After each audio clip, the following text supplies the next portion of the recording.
సంవత్సరాల తరబడి ఎన్ని మందులు వాడినా మీ మోకాల నొప్పులు తగ్గట్లేదా? ప్రాణ పెయిన్ క్లినిక్ లో అత్యాధునిక చికిత్స. ఎక్కువగా ఎవరికి చూసినా ప్లేట్లెట్స్ పడిపోయాయనేది ఈ మధ్య తరచూ మనం వింటున్నాం. జ్వర బాధితుల్లో ప్లేట్లెట్స్ తగ్గుముఖం పడుతున్నాయి. సాధారణంగా డెంగ్యూ జ్వరం వస్తే ప్లేట్లెట్స్ తగ్గుతూ ఉంటాయి. కానీ ఫ్లూ జ్వరంతో బాధపడే వారికి ప్లేట్లెట్స్ క్షీణించడంతో రోగుల్లో ఆందోళన వ్యక్తమవుతోంది. ప్రస్తుతం ఈ తరహా కేసులు అధికంగా నమోదవుతున్నట్లుగా వైద్యులు చెబుతున్నారు. అయితే ప్లేట్లెట్స్ తగ్గినప్పటికీ ఆందోళన చెందాల్సిన అవసరం లేదని చెబుతున్నారు నిపుణులు.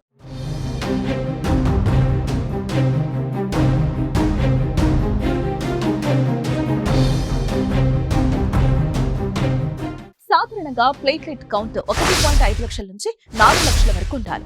ప్రస్తుతం కనిపిస్తున్న వైరల్ హెమరేజిక్ ఫీవర్స్ బాధితుల్లో 2-3 రోజుల్లో ఒక్కసారిగా ప్లేట్లెట్స్ 60,000 నుంచి 1,00,000 వరకు పడిపోతున్నాయి. తీవ్రమైన జ్వరం, ఒళ్ళు నొప్పులు, తలనొప్పి వంటి లక్షణాలు కనిపిస్తున్నాయి. ఇవి డెంగ్యూ తరహా లక్షణాలుగా కనిపిస్తున్నప్పటికీ పరీక్షలు నిర్వహిస్తే నెగటివ్ వస్తోందని వైద్యులు చెబుతున్నారు.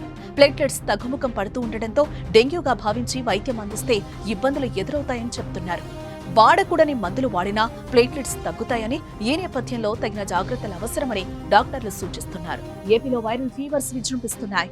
బాధితుల్లో జ్వరం, జలుబు, దగ్గు, గొంత నొప్పి, తలనొప్పి, ఒళ్ళు నొప్పులు కనిపిస్తున్నాయి.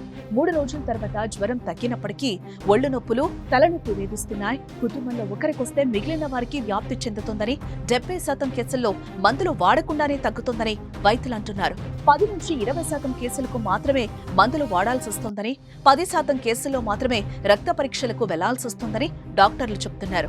అతి తక్కువ కేసులను మాత్రమే ఆసుపత్రిలో అడ్మిట్ చేయాల్సిన పరిస్థితి కనిపిస్తోందంటున్నారు. డెంగ్యూ కేసులో ప్లేట్లెట్స్ సంఖ్య పడిపోవడంతో వారి బంధువులు బ్లడ్ బ్యాంకుల చుట్టూ తిరుగుతున్నారు. ఒక్కో చోట రోజుకు కనీసం 5 నుంచి 10 ప్లేట్లెట్స్ బ్యాగులను అందిస్తున్నారు.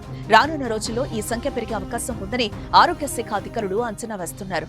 3 రోజులకు మించి జ్వర లక్షణాలుంటే పరీక్షలు చేయించుకోవాలని వైద్యులు సూచిస్తున్నారు.